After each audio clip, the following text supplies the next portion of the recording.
E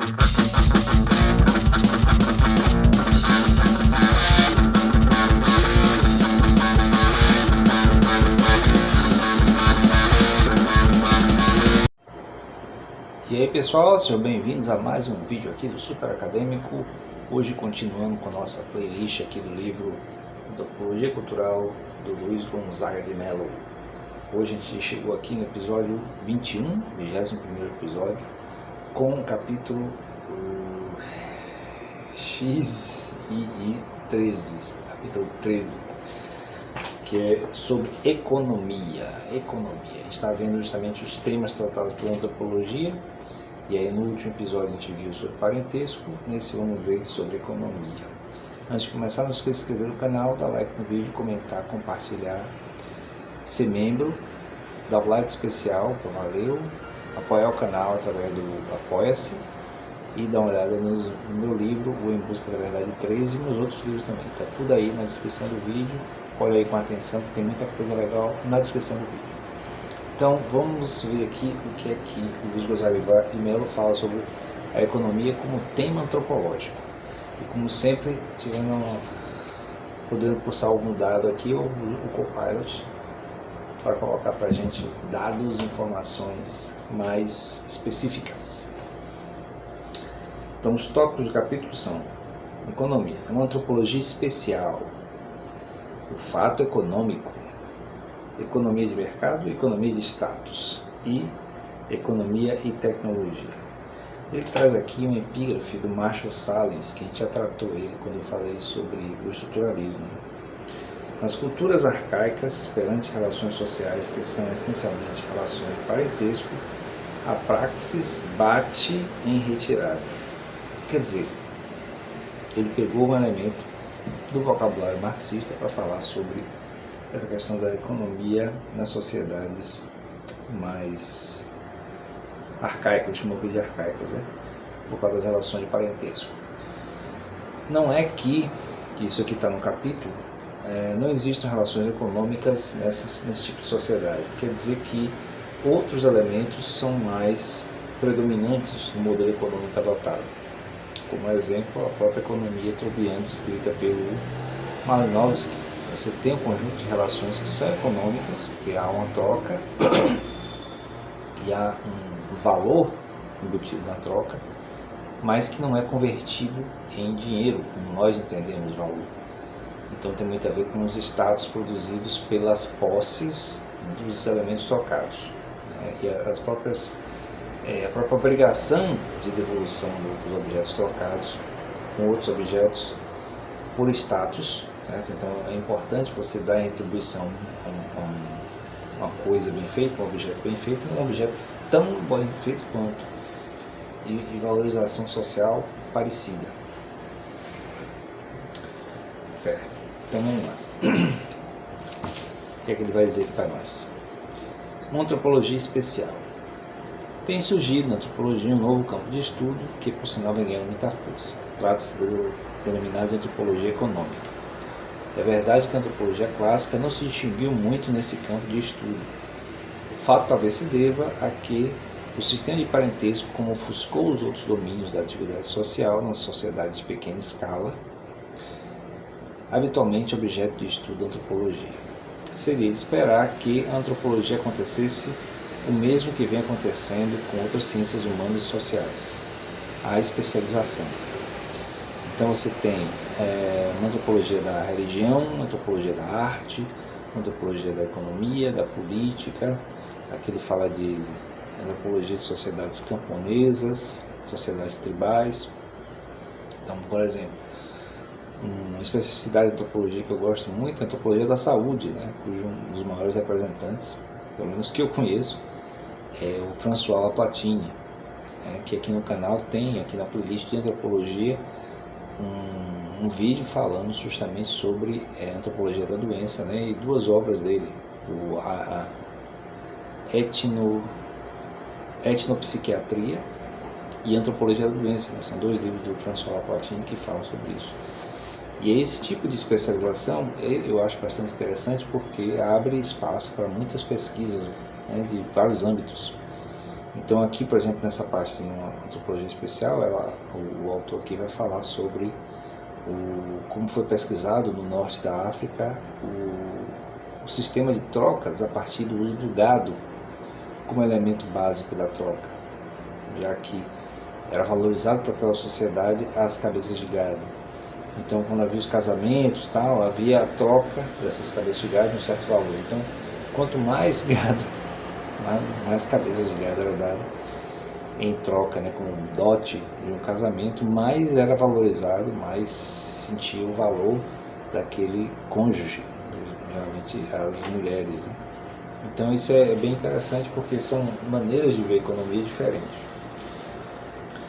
Aí aqui, deixa eu ver, nessa parte inicial, acho que é mais ou menos isso para chamar a atenção. Aqui ele chega a relatar uma questão que havia na época, né, que é a década de 1980, a divisão do mundo em grupos, né, em grupos socioeconômicos, caracterizados como os países ricos, né, chamados de primeiro mundo, os países socialistas, chamados de segundo mundo, e os países mais pobres, chamados de subdesenvolvidos, sendo que era a maior parte do mundo, né? Então era um sinal de que os processos de distribuição das riquezas do mundo já era desigual naquela época. Hoje só se acentuou, né?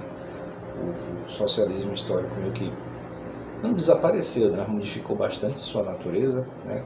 Com a China, com Cuba, com a Coreia do Norte, Vietnã, e aí essa modificação e enquadrando todos os países meio que na economia de mercado, que ele vai falar aqui inclusive, aí acabou concentrando muito mais ainda as riquezas.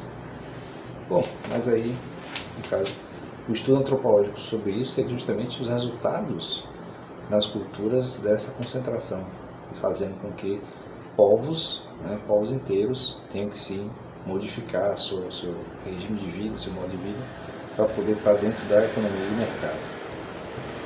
Estou enquadrando isso não como bom ou como ruim, mas apenas como um fato, que historicamente, ao longo dos últimos 40, 50 anos, as economias locais, né, regionais, tiveram que se reinventar para poder atuar na economia de mercado globalizada. Deixa eu ver. Dentro desse contexto, acreditamos que a antropologia econômica tem um lugar reservado no nosso meio universitário. Novos temas surgirão. Além dos estudos da economia dos povos primitivos, poderão ser objeto de nossa preocupação os estudos das sociedades camponesas, o estudo das cidades e comunidades habitadas por artesãos, o estudo de comunidades urbanas marginalizadas, faveladas e carentes. Não se pode negar a importância de conhecer também o que outros estudiosos pensam dos problemas econômicos analisados à luz da visão antropológica. E aqui ele vai citar uma série de outros pesquisadores que podem ser enquadrados para esse esquema do estudo econômico de cunho antropológico. Deixa eu ver. Aqui ele cita Marx de novo a partir de Salles. Pondera Marshall Salles. Até para Marx, a história pode embaraçar-se perante a estrutura. Nas culturas arcaicas, perante relações sociais que são essencialmente relações de parentesco, a praxis bate em retirada. Poderíamos concluir daí que o debate com o estruturalismo francês implica a mesma descontinuidade cultural que o debate com o estruturalismo inglês. Teremos de ocupar-nos de duas espécies diferentes de sociedades. Uma que se estrutura pelos eventos e outra que estrutura os eventos por si próprio. E assim sendo, não estão marxismo e antropologia condenados a continuar separados, cada um sendo a verdade de uma realidade diferente.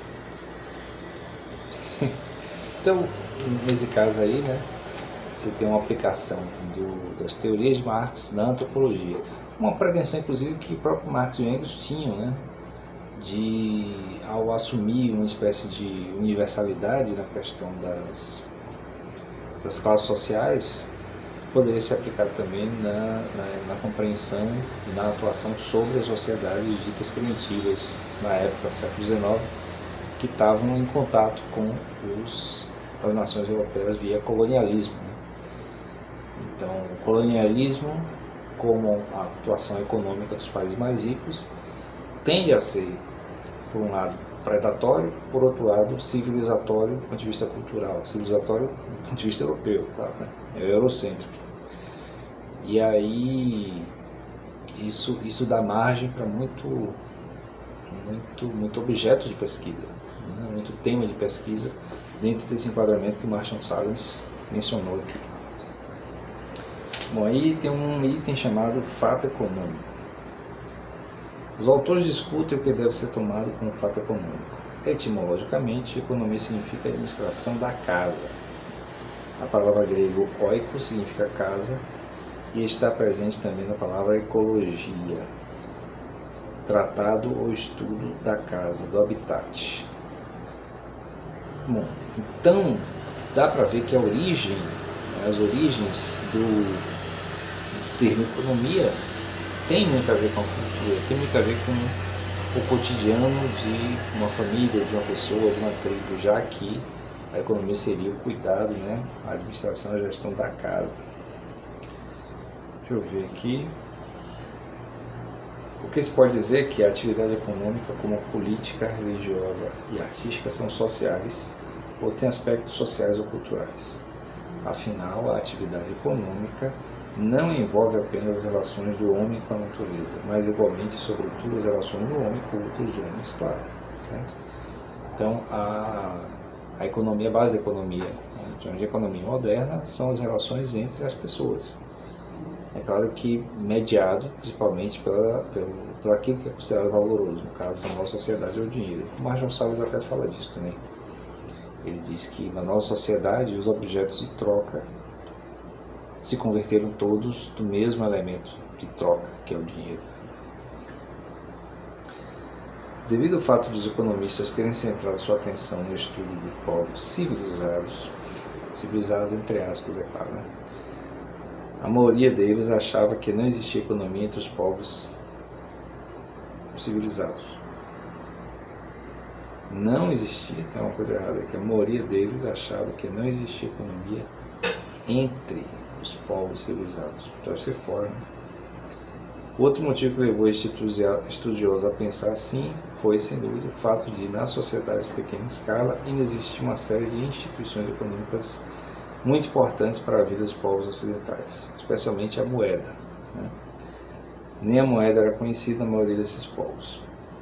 Então, justamente quando tem a percepção de que economia é a gestão da casa, né, você vê que não, mesmo a sociedade sem dinheiro, a sociedade não monetária, ela vai ter que fazer elementos, né, vai ter que tomar ações dirigidas a essa administração da casa, né? Então, como gerir o estoque de lenha, o estoque de sementes para o plantio, como gerir a fabricação e a manutenção das armas para caça. Então, essas coisas que parece que estão fora do sistema econômico por não ter um valor em dinheiro, estaria enquadrado aqui nessa antropologia da economia.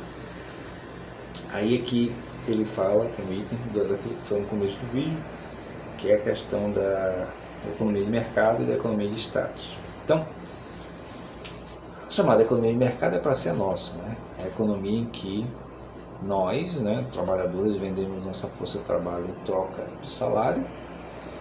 Com esse salário, a gente troca por outras mercadorias, e aí essas mercadorias elas são apresentadas para nós num ambiente amplo de consumo chamado mercado, não necessariamente um supermercado, uma feira, mas o mercado como um todo.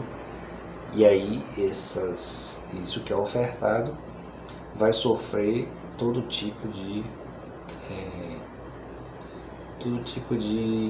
inter-relação na construção do valor, certo? Os valores de uso, os valores de troca, no linguajar lá do Karl Marx, tirado dos economistas ingleses.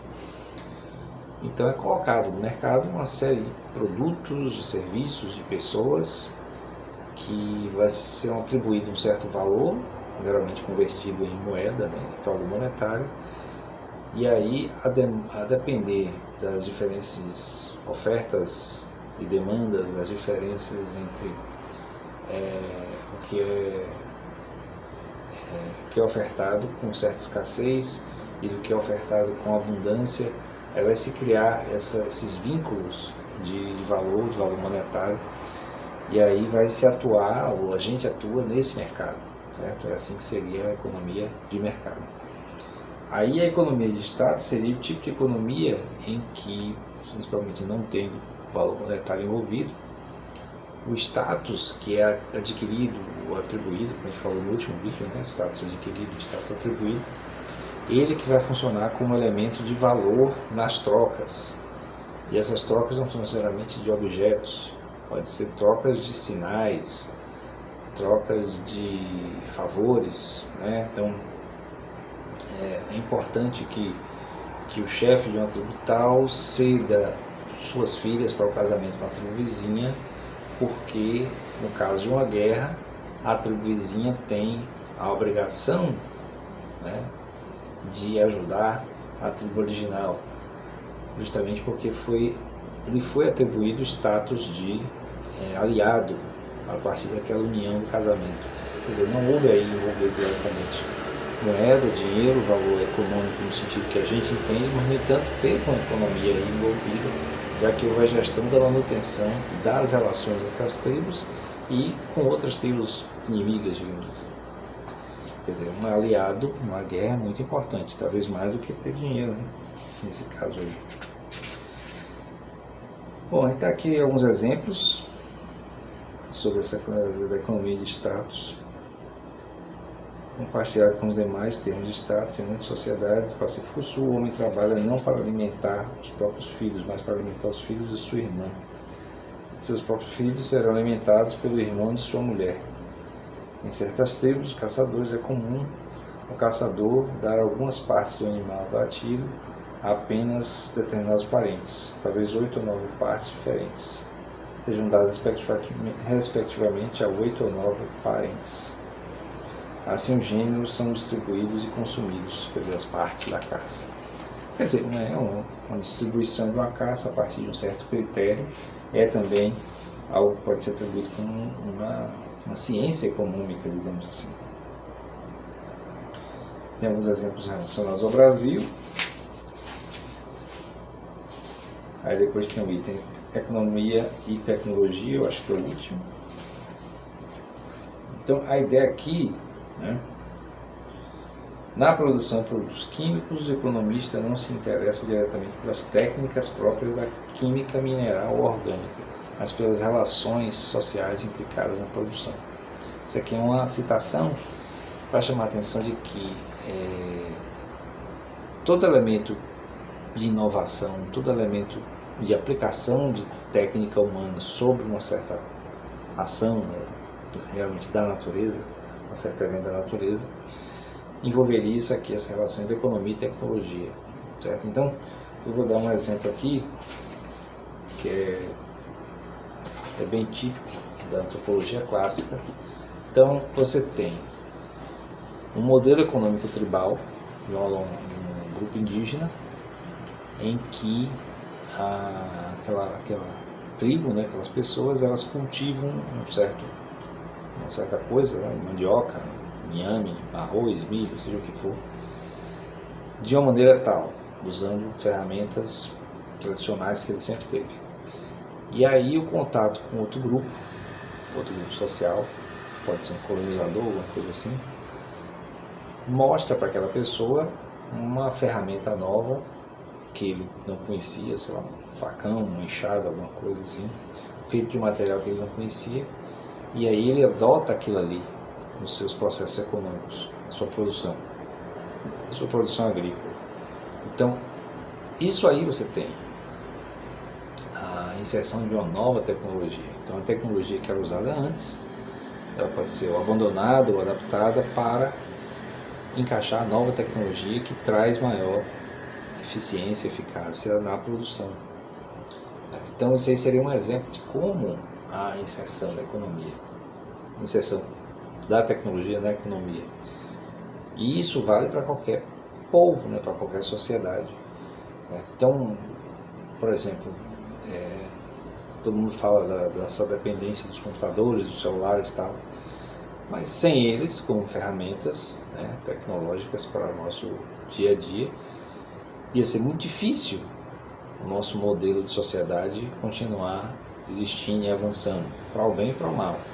Tem as questões aí de preservação do meio ambiente que também envolve isso. Mas a próprio modelo de desenvolvimento tecnológico acaba sendo a possibilidade de busca de uma solução também dos problemas criados pela iniciação das tecnologias anteriormente. Mas de qualquer jeito você tem aí um elemento que é da criação humana, né, que é a tecnologia, atuando sobre uma ação contínua à humanidade, né, dos grupos humanos, né, que é a ação econômica. E isso aí também como foco, né, como tópico de estudo antropológico é bem interessante também. Bom, para finalizar, vou fazer uma pergunta aqui para ver se o Copilot traz alguma coisa que eu deixei de falar aqui na relação entre antropologia e economia. Fale sobre a antropologia econômica.